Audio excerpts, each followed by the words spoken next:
सतगुरुवे नमः। श्री गुरुदेव नमः। सावन कृपाल रूहानी मिशन के मौजूदा सदगुरु संत राजेंद्र सिंह जी महाराज की असीम कृपा से हम सब भाई बहन स्पिरिचुअल टॉक्स चैनल पर सत्संगों का आनंद ले रहे हैं। ये सत्संग स्वामी शिव दयाल सिंह जी महाराज की पवित्र रचना सार वचन के शब्दों के माध्यम से किए जा रहे हैं। महाराज जी की बहुत बड़ी कृपा है कि इन सत्संगों का आयोजन हम कर पा रहे हैं। अभी जो चल रहा है वचन 19वां है और सब दूसरा है। पहले हम इसका उच्चारण करेंगे और उसके बाद इसकी व्याख्या समझने का प्रयास करेंगे। गुरु का ध्यान कर प्यारे, बिना इसके नहीं छूटना। गुरु का ध्यान कर प्यारे, बिना इसके नहीं छूटना। गुरु की प्रीति कर पहले बहुर घट शब्द को सुनना। गुरु की प्रीति कर पहले बहुर घट शब्द को सुनना। मान दो बात यह मेरी, करे मत और कुछ जतना। मान दो बात यह मेरी, करे मत और कुछ जतना। हार जब जाए मन तुझसे, चढ़ा दे सुत को गगना। हार जब जाए मन तुझसे, चढ़ा दे सुत को गगना। हार जब जाए मन तुझसे, चढ़ा दे सुत को गगना। और सब काम जग झूठा त्याग दे, इसी को गहना। और सब काम जग झूठा त्याग दे, इसी को गहना। कहे राधा स्वामी समझाएगा हो अब नाम की शरणा।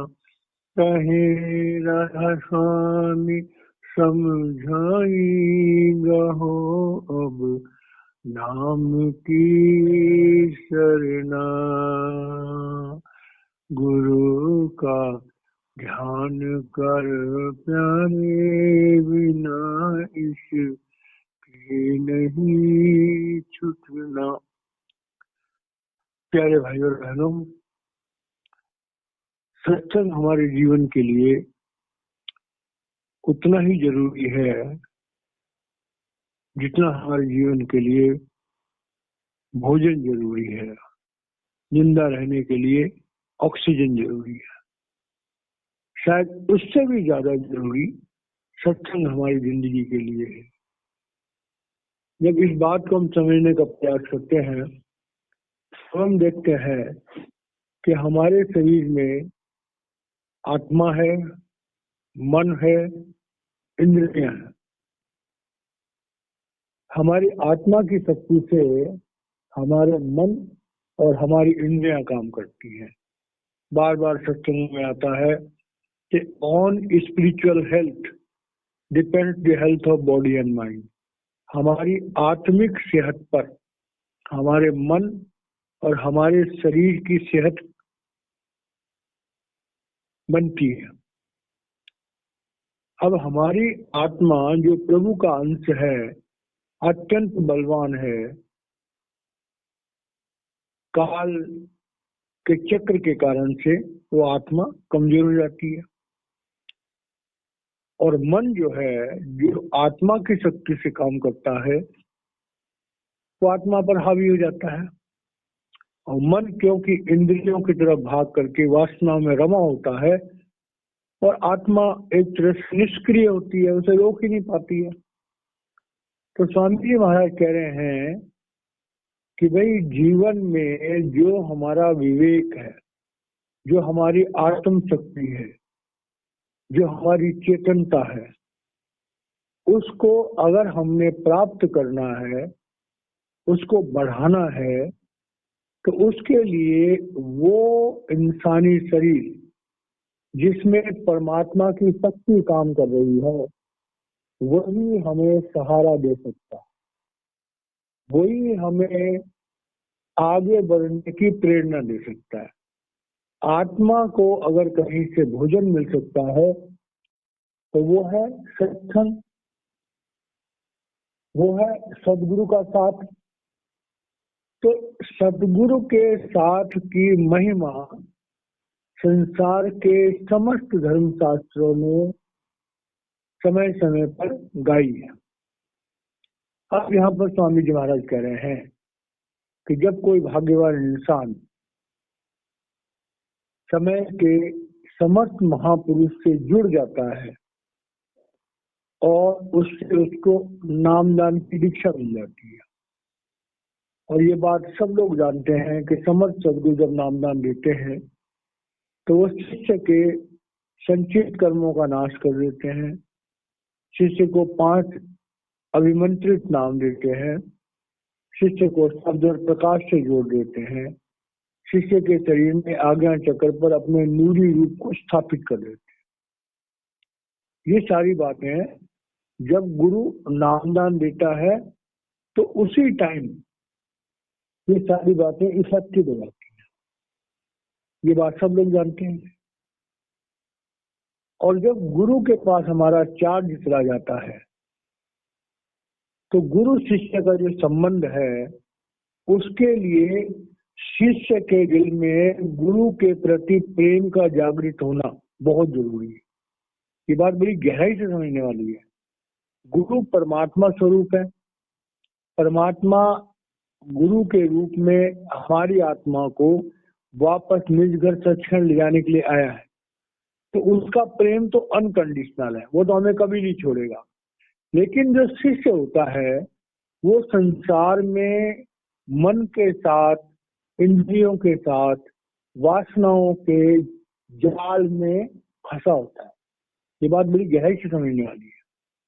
नामदान के बाद गुरु कभी नहीं छोड़ता, लेकिन शिष्य क्योंकि उस नाम के अट्रैक्शन को अभी समझता नहीं, इसलिए शिष्य बार बार गुरु से एक तरह से कहो तो विमुख हो जाता है। और ये हाल है, अगर हम किसी भी आश्रम में जाते हैं गुरु के, तो बड़े कम लोग होते हैं जो गुरु के प्रेम में रमे होते हैं, नहीं तो काफी लोग एक फॉर्मेलिटी के लिए जाते हैं। श्रीमद् भागवत पुराण में भी आता है कि चिंतामणि लोक सुखम सुरद्रु स्वर्ग संपदम और प्रियक्षण गुरु प्रीतो वैकुंठ योगी दुर्लभम। भागवत कहती है कि भाई हम योग साधनाओं के द्वारा वैकुंठ प्राप्त कर सकते हैं, दिव्य मंडलों में जा सकते हैं, लेकिन जहां पर मोक्ष प्राप्त करने की बात आती है तो वहां पर भाई बिना गुरु के तो पॉसिबल ही नहीं है। प्रियक्षण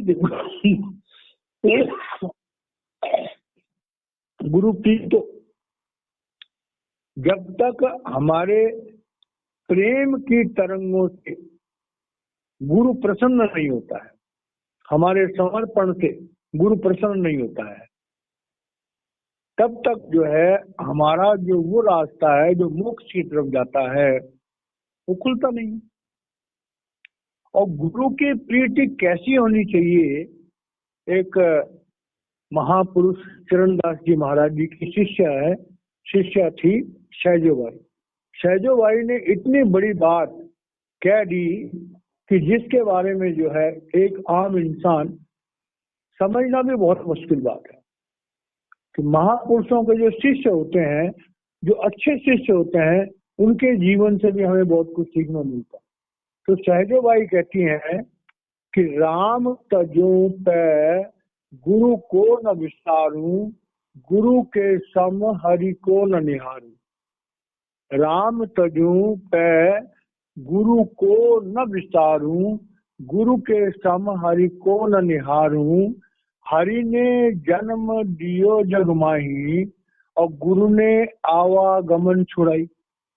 सहजोबाई कह रहे हैं कि भाई मेरी निगाह में परमात्मा से भी ज्यादा जो बड़ा स्थान है वो मेरे गुरु का है, क्योंकि परमात्मा ने मुझे ये जन्म दिया, लेकिन गुरु ने आवागमन छुड़ाई, और गुरु ने मुझे दीक्षा दे करके मेरे जन्म और मृत्यु के रहस्य को जो है उसने पूरा कर दिया। हरि ने जन्म लियो जग माही, गुरु ने आवागमन छुड़ाई। हरि ने 5 चोर दिए साथा, गुरु ने लई छुड़ाए अनाथा। परमात्मा ने 5 चोर दिए, काम क्रोध लोभ मोह अहंकार, लेकिन गुरु ने जो है उन 5 चोरों से भी हमें छुड़ा दिया। कि हरि ने कुटुंब जाल में घेरा, गुरु ने काटी ममता बेड़ी। अब परमात्मा का और गुरु का कंपैरिजन कर रहे हैं कि भाई परमात्मा की तरफ से हमें संसार में मोह माया मिलती है, लेकिन गुरु जो है वो हमारी मोह की जो ममता की बेड़ियां उनको भी काट देता। हरि ने रोग भोग उड़ जाए, गुरु योगी कर सबे छुड़ाए। और हमारे जिंदगी के रोग और भोग होते हैं, गुरु जब हमें साधना देता है तो हम भजन सिमरन करके उनसे छूट सकते हैं। हरि ने कर्म भरम भरमाए, गुरु ने आत्म रूप लखाए। अब कहते हैं संसार में अपरा विद्या के साधन जो है वो दुनिया भर के हैं, और भगवान के जो अलग अलग रूप हैं उनकी पूजा के अलग अलग प्रावधान है। लेकिन गुरु आया, उसने कहा कि भाई आत्मा वास्तविकता जो है वो आत्मा है, आत्मा परमात्मा का अंश है, आत्मा की जागृति करो और चलो परमात्मा से जुड़ जाओ। हरि ने मोसो आप छुड़ायो, गुरु दीपक दे ताई लखायो। और परमात्मा ने क्या किया, हम जीवों को दुनिया में भेज दिया और खुद गायब हो गया। लेकिन गुरु ने क्या किया कि उन्होंने ज्ञान रूपी दीपक दे करके हमारी आत्मा को चेतन करके हमें प्रभु से मिला दिया। चरण दास पर तन मन वारू, गुरु न तज्जू हरि को तजदारू। सहजोबाई कह रही हैं उनके गुरु जो चरणदास जी हैं, कह रहे हैं उन पर मैं न्यौछावर करती हूँ अपने जीवन को, अपने तन मन को मैं अपने गुरु पर न्यौछावर करती हूँ, क्योंकि गुरु ने मुझे मनुष्य जीवन के उस सच्चे उद्देश्य से अवगत करा दिया, जोड़ दिया। प्यारे भाई और बहनों, जो भी भाई बहन सत्संग को सुन रहे हैं, सत्संगों में पराय जो है वो 2-4 बातों को ही रिपीट किया जाता है, लेकिन बार बार सत्संग सुनना क्यों जरूरी है, उसका यही कारण है क्योंकि हमारा मन जो है जब हम सत्संग सुनते हैं, स्वाध्याय करते हैं, सिमरन करते हैं, ध्यान लगाते हैं, तो थोड़ी देर के लिए हमारा मन जो है वो डाइवर्ट हो जाता है। लेकिन मन को जन्म जन्मों की आदत पड़ी है। जैसे कहावत होता है कि कुत्ते की दुम कभी सीधी नहीं होती, क्यों कि उसको टेढ़ी होने की आदत पड़ चुकी है। इसी तरह से ये मन जो है इसकी भी यही हालत है। हम बड़ी कोशिश करते हैं, लाख इस मन को समझाते हैं, लाख इस मन की इसको गाइड करने की कोशिश करते हैं, लेकिन जो मन की स्वतः वृत्तियां हैं वो अधोगति वाली है, मतलब नीचे की तरफ भागने वाली है। और सबसे बड़ी प्रॉब्लम क्रिएट तब होती है जब हमारा मन जो है नाभि चक्र से नीचे अपान वायु में चला जाता है। और अपान वायु में क्या है, सबसे नीचे लोभ है, फिर काम वासना है, फिर क्रोध है, स्वामित्व है या भोजन है। हमारे जीवन में ये 3 चीजें जो हैं, एक तो धन का लोभ, एक काम वासनाओं की आसक्ति, और एक भोजन के द्वारा जो है वो अपने जीवन को पोषित करना। इनके कारण से हमारी जो तवज्जो, हमारा जो ध्यान है वो इन चीजों में लग जाता है और आत्मा को जो बूस्ट देनी है, आत्मा को जो ऊपर की तरफ को उठाना है, उसके लिए हमारी शक्ति जो है, आत्म शक्ति जो है वो छीन हो जाती है, क्योंकि हमारे आत्म शक्ति को मन के द्वारा इंद्रियां पी रही हैं और इंद्रियां पी के बलवान हो रही हैं और भोग विलासों में रमण कर रही हैं। तो स्वामी जी महाराज हमें समझा रहे हैं कि भाई ये मनुष्य जीवन जो है, जो प्रभु प्राप्ति के लिए हमें मिला था, लेकिन वो प्रभु प्राप्ति का जो रास्ता है वो तभी संभव है जब हमारी आत्मा की चेतनता वापस आ जाए, हमारी आत्मा चेतन हो जाए, और चेतन होकर के आत्मा जो है वो मन को साथ लेकर के और ऊपर की तरफ को उठे।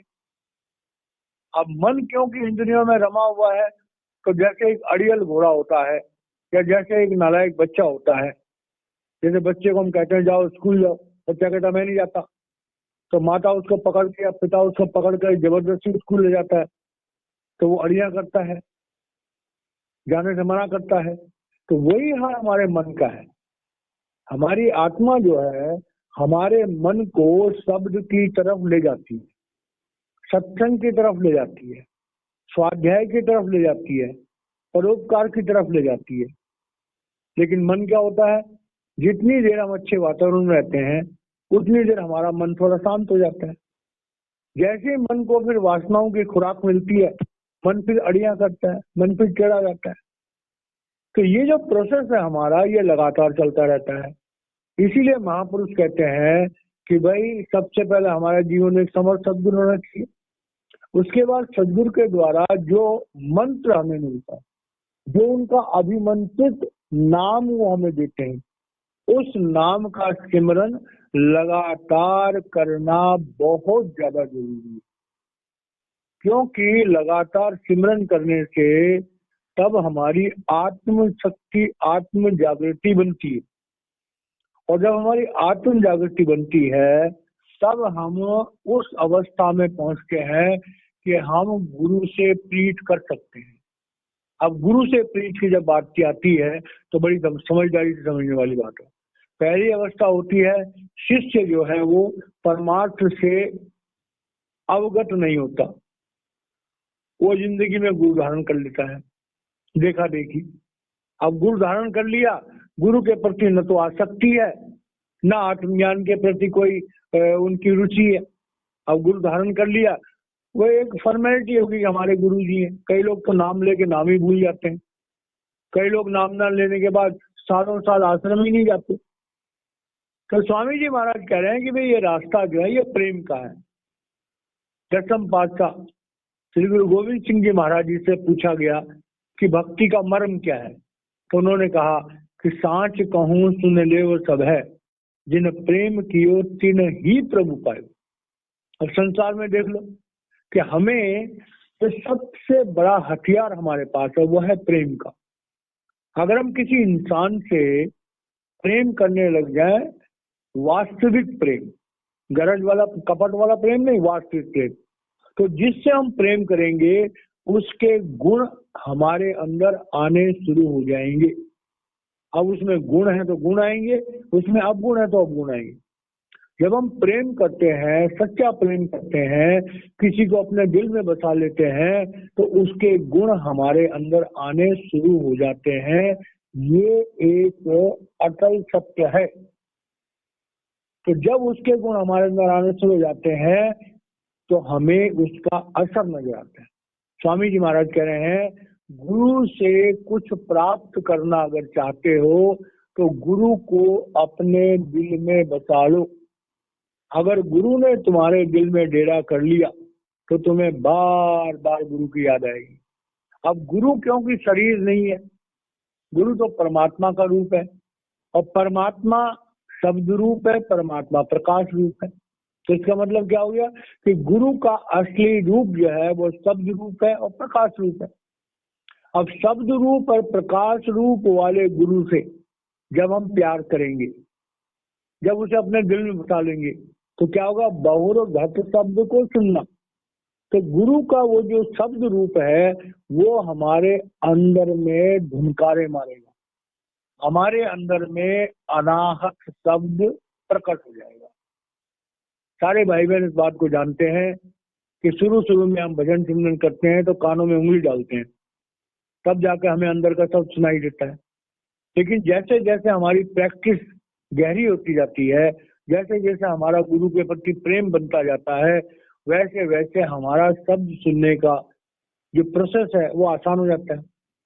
और एक समय ऐसा आता है कि जब गुरु कृपा करता है, हमारा शब्द खुल जाता है, तब बिना कानों में उंगली डाले हुए हमारा शब्द बजता रहता है। और रात दिन सुबह शाम हर घड़ी हर पल हमारे अंदर शब्द बजता रहता है। तो वो अनाहत शब्द जब किसी का खुल जाता है तो चलते फिरते उठते बैठते हर समय हमें सब सुनाई देता है, बिना कानों में उंगली डाले हुए। तो स्वामी जी महाराज कह रहे हैं कि भाई ये रास्ता प्रेम का है, ये रास्ता समर्पण का है। भगवान कृष्ण ने भी गीता में कहा कि अगर तुम प्रभु को प्राप्त करना चाहते हो तो क्या करो कि सर्वधर्मान परित्यज्य मामेकम शरणम व्रज अहं त्वा सर्व पापेभ्य मोक्ष ईश्यामि माश्रित। कह रहे जो इंसान जो है अपनी तवज्जो को चारों तरफ से हटा करके अपने गुरु में समर्पण कर देता है, तो गुरु में इतनी ताकत होती है कि गुरु उसके पापों का भी नाश कर देता है और गुरु उसको दुनिया के सारे परपंचों से हटा करके प्रभु से जोड़ देता है। सारे संसार के सारे धर्मशास्त्र जो है गुरु की महिमा से भरे हुए हैं। और गुरु कौन? वो परमात्मा ही गुरु है। जब वो परमात्मा किसी मनुष्य शरीर में काम करता है तो देखने में तो वो इंसान लगता है, लेकिन उसके अंदर परमात्मा की जो वास्तविक शक्ति है वो काम करती है। और वो वास्तविक शक्ति जो परमात्मा की काम कर रही है वही हमें नामदान देती है, वही हमारे संचित कर्मों को नाश करती है। इस बात को समझना हमें बहुत ज्यादा जरूरी है। लेकिन ये बात हमारी समझ में कब आती है? तो जब हमारी जिंदगी में एक समर्थ सदगुरु होता है और हमें समर्थ सदगुरु से सचमुच में प्यार होता है। वो प्यार हमारा शारीरिक नहीं होना चाहिए, वो प्यार हमारा मानसिक नहीं होना चाहिए, वो प्यार हमारा आत्मिक होना चाहिए। तो जब हमारी आत्मा गुरु के उस शब्द रूप और प्रकाश रूप से जुड़ती है तो हमारे अंदर शब्द प्रकट होता है। जब हमारे अंदर शब्द प्रकट होता है तो वो शब्द हमें हर समय सुनाई देता है। और धीरे धीरे करके जब शब्द जो है वो गहराई से हमें सुनाई देता है और हम ध्यान लगाते हैं तो तब उन भाई बहनों को लिए अंदर में उस प्रभु के नूर को देखना आसान है।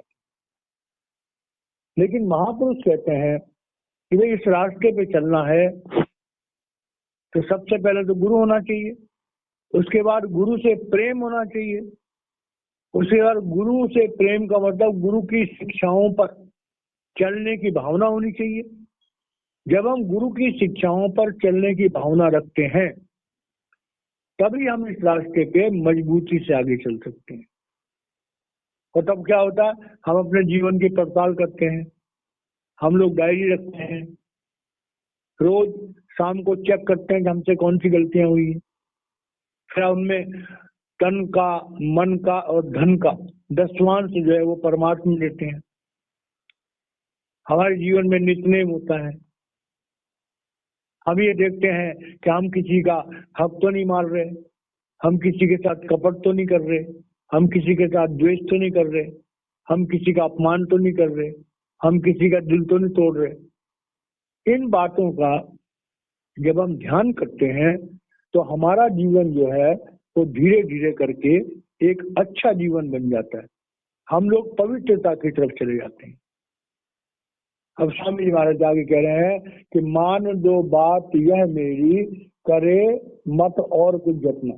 अब स्वामी जी महाराज कह रहे हैं कि संसार का जो भी पूरा ज्ञान है उस ज्ञान में ये दो बातें जरूर इंक्लूड होनी चाहिए कि पहले तो गुरु होना चाहिए, गुरु से प्रेम होना चाहिए, गुरु के प्रति श्रद्धा होनी चाहिए, गुरु के लिए नाम को जपना चाहिए और उसके बाद हमारे अंदर में वो शब्द प्रकट होना चाहिए। जो भाई बहन सत्संग को सुन रहे हैं वो इस बात को जान ले कि चाहे जिंदगी भर सत्संग सुनते रहो, चाहे हजारों सत्संग सुनते रहो, तुम्हें सत्संग में आनंद भी आ जाए बड़ी अच्छी बात है। लेकिन जब तक गुरु से प्रेम नहीं हुआ, जब तक हमारे अंदर में वो शब्द प्रकट नहीं हुआ, जब तक हमने अंदर में घंटे की आवाज नहीं सुनी, जब तक हमने उस आरती में जो अंदर में हमारे आज्ञा चक्र पर हो रही है उसमें शामिल नहीं हुए, तब तक हम उस परम उद्देश्य को प्राप्त नहीं कर सकते जिसके लिए हमें मनुष्य जन्म मिला है। तो इस तरह से जो है स्वामी जी महाराज जी ने आज के सत्संग में जो बात कही है कि हमारे जीवन में गुरु होना चाहिए, हमें गुरु से बहुत प्रेम होना चाहिए और उस प्रेम के फल के रूप में हमारे अंदर में जो है अनाहत शब्द प्रकट होना चाहिए। अगर हम अनाहत शब्द को नहीं सुनते हैं तो हमारी भक्ति अभी अधूरी है, अभी हमें और प्रयास करना पड़ेगा। तो इस तरह से जो महापुरुषों के शब्द होते हैं वो हमारे जीवन को दिशा देने के लिए, हमारा मार्गदर्शन के लिए बड़े उपयोगी होते हैं।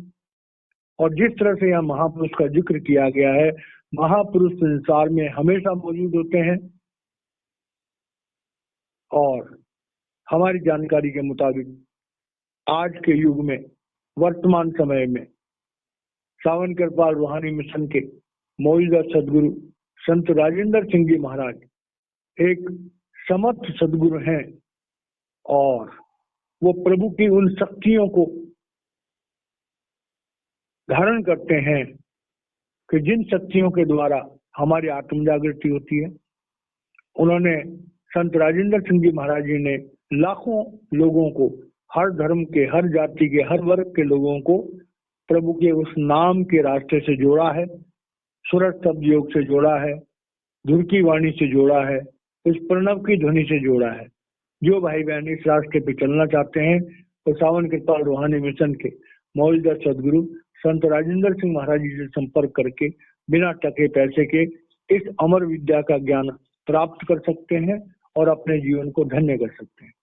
इन्हीं शब्दों के साथ मैं वाणी को विराम देता हूँ, बाकी का कल होगा। जय महाराज जी।